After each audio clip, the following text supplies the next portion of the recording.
Deputy chief minister Mallu भट्टी विक्रमार्का ने आज अपने ओहदे का जायजा हासिल कर लिया। उन्होंने फाइनेंस बरकी के वजीर के तौर पर ये जिम्मेदारी संभालते हुए अपने महकमे जात को फंड्स की इजराई से मुताल्लिक फाइल्स पर दस्तखत किए।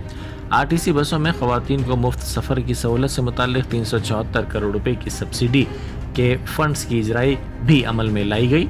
साथ ही राज्य आरोग्यश्री स्कीम के तहत 298 करोड़ रुपए, बरकी की सब्सिडी 996 करोड़ रुपए, मेडारम यात्रा के लिए 75 करोड़ रुपए के फंड्स भी जारी करने से